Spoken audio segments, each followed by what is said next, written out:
So, Israel just bombed southern Lebanon again, and Iran says this is it, a ceasefire violation. But here's a twist. This isn't just about Lebanon. It's about a deal, a truce that was supposed to end two wars at once. The Israel-Hezbollah conflict in the north and the bloodbath in Gaza. And now, with every new airstrike, every delayed aid convoy, that fragile peace is unraveling. Welcome to the Middle East, where a ceasefire apparently means pause until the next explosion. Let's rewind for a second.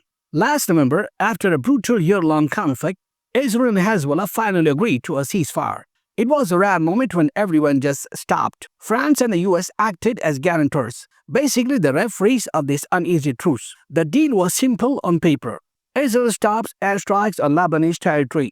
Hezbollah hurls rocket fire into Israel. Both sides pull back troops along the border. And this part's key. Gaza aid deliveries resume. That was supposed to be the beginning of stability. Fast forward to now, October 2025, and Israel's military is back in the skies over Lebanon. Villages like Ansar and southern Lebanon flattened. 1 person killed, 7 injured civilians, according to local reports.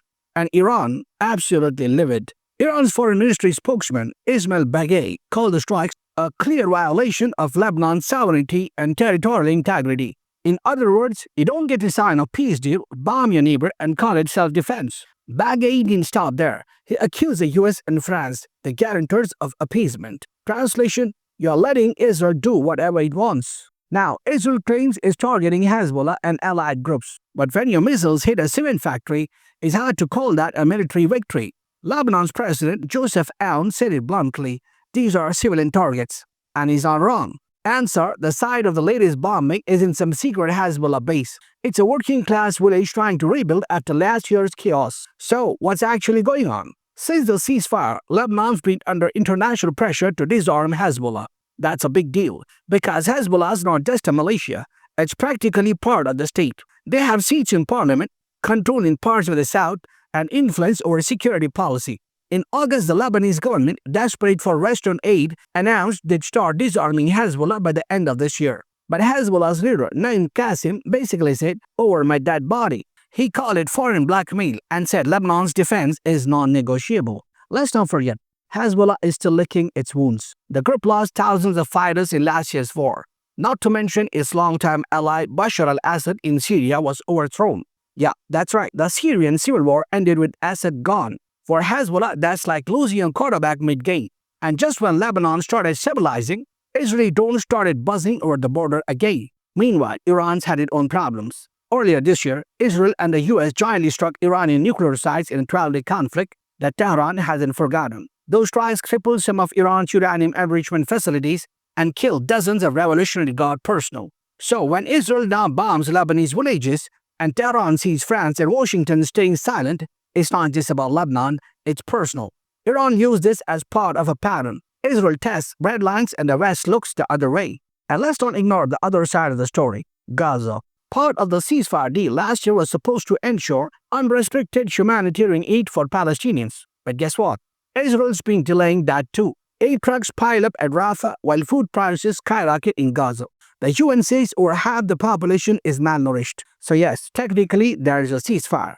But when you're starving, that's our peace. That's slow-motion warfare. France and the US, the so-called referees, have barely said a word. In diplomacy, silence can be a statement. And right now, that statement reads, we are not getting involved.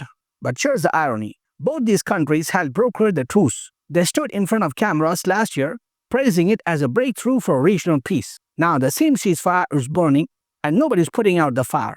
This isn't neutrality, it's negligence. Lebanon says it will clear Hezbollah's weapons from areas south of the Litani River by November. That's 3 weeks from now. But officials quietly admit it's impossible. They don't have the manpower, the money, or the stability to take on Hezbollah and absorb Israeli attacks. And that's the dangerous part.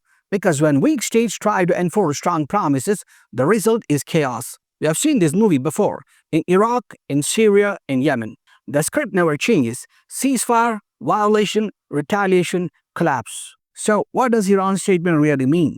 It's not just outrage, it's a warning. Tehran is signaling if Israel keeps pushing in Lebanon, they might push back directly. Remember, Iran has already been attacked this year. Its patience isn't infinite, and if a regional war reignites, it won't be just rockets over the Litani River. It will be Tehran, Tel Aviv, and maybe even Washington in the crossfire. At the end of the day, it's the same people paying the price. Civilians in Ansar, families in Gaza, aid workers blocked at the border. For them, the word ceasefire means nothing. It's a piece of paper signed by politicians and shredded by bombs. So, was the ceasefire ever real? Or was it just a pause between wars? A photo op between airstrikes? Because if this is peace, it looks a whole lot like war with better lighting. I'm Mazhar, thanks for watching, stay informed, and remember, in the Middle East, the end of war usually means intermission. If you like the video, hit the like button, share it with your friends, and do subscribe to the channel for more such videos.